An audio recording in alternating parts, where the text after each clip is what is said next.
Even though it may not look like it, things are heating up for the Bittensor TAO ecosystem. We got some exchange listings that are coming out, and we're seeing some pretty cool subnet uses as well, guys. I'm super excited to be talking about Bittensor TAO. As I've been gone for the last 2 days, I was at Brazil game. Sorry, I was in Houston, Texas, watching the Brazil and Japan game. Absolutely insane. If you guys are World Cup fans, comment down below what country you're supporting. With that being said, guys, remember I am not a financial advisor, so anything you see here on this channel is not financial advice. But let's get into today's video. If you guys like what you see at the end of this video, consider hitting that subscribe button. We're almost at 20,000 subscribers. Now, Bittensor TAO right now trading at $200 basically. We had a dip, guys. In the last week, we dipped to that $196 level, got very, very low. Okay, I know a lot of people probably got scared, got freaked out by it. But listen, I'm here to tell you, listen, guys, do not let it get to you. It's just short-term price action, okay? Things are going to be choppy, things are going to be hard, but I need you guys to be able to have conviction in the plays that you hold. And Bittensor TAO easily is one of those cryptos that are running to four figures when the bull market does finally pick back up again. As of right now, you guys have heard me say this time and time again. We are in a bear market. This is definitely a bear market, and there's no ifs, ands, or buts about it. But with that being said, guys, listen, there's so many good subnets on Bittensor TAO. There's so much use case on Bittensor TAO. We're getting exchange listings as well rolling out for Bittensor TAO. And let's read this over here. TAO tests $196 while Bittensor builds institutional crypto rails. Okay, Bittensor has built custody, fund administration, and staking access at a pace analysts compare with early crypto leaders. TAO remains below its 100-day simple moving average with 196 as a first support.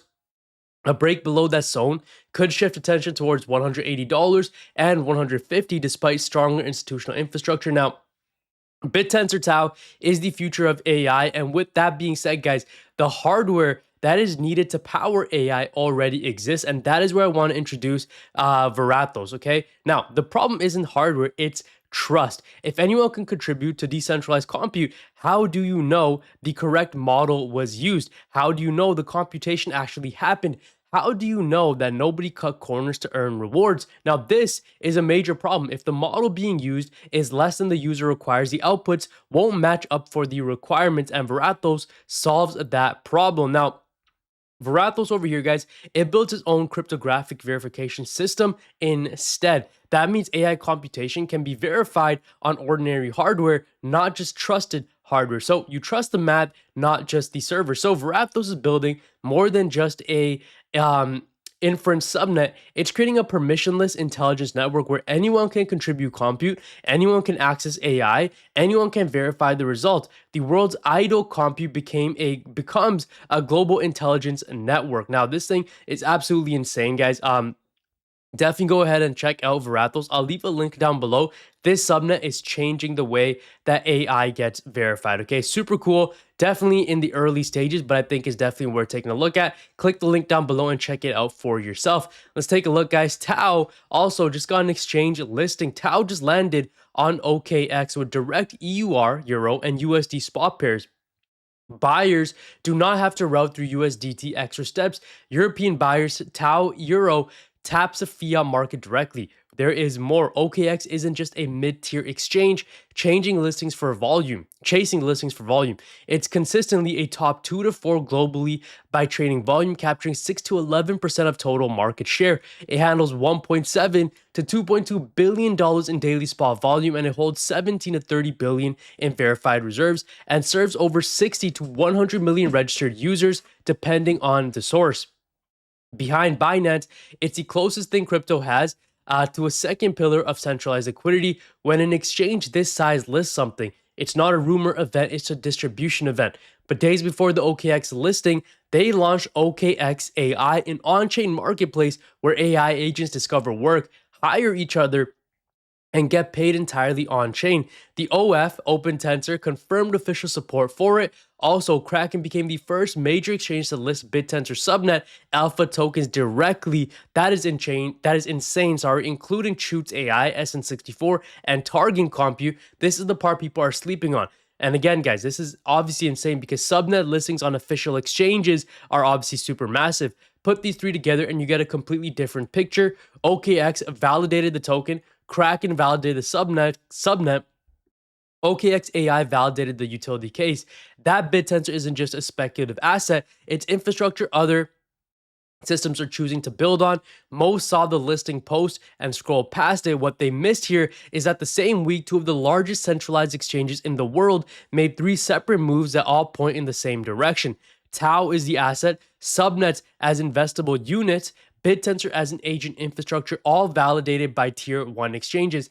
TAO isn't getting adopted by crypto, it's getting adopted by infrastructure crypto runs on DYOR. Now, again, TAO at this $200 region, severely undervalued. Not financial advice, of course, but these guys have been crushing it. I think they're only going to continue to do so. Listen, guys, TAO at this $204 range comes very dangerously close, right, to that 145 level that a lot of people were able to buy in during February. I don't know if we'll revisit these lows once again, but if Bitcoin makes new lows, you'll probably see the entire altcoin market head into more red territory. Now, in my opinion, guys, a $200 buy versus a $150 buy, there isn't really too much of a difference. It's just 50 bucks, guys, at the end of the day. Going down from here to the lows is only about 30% drop, which isn't too crazy. Look at the future. Don't just focus on the short term, because price action in the short term can be very choppy. Focus on the long term, a long-term outlook, guys, because in a couple years, in a couple months, TAO could easily be trading over $1,000. Now, obviously, this is not financial advice, fellas, but if you want to know my exact buy and sell strategies, if you want to know when I buy cryptos, when I sell cryptos, if you want access to exclusive content that you cannot find over on my YouTube, such as how to find hidden gems, what to look for when you're finding cryptos, how to navigate the crypto market, you need to be a part of this. The best part is we have weekly live streams that we do every single Wednesday inside of the inner circle. Definitely click the link down below and join. But as always, past profits don't guarantee future results. And if you guys went on to enjoy this video, remember, guys, I'm not a financial advisor. Subscribe if you're new, hit the bell notification, and like this video, and comment if you guys watch the World Cup. Who are you supporting? I'll see you guys next time. Thanks for watching. God bless you. Jesus loves you. Take care, guys. Peace out.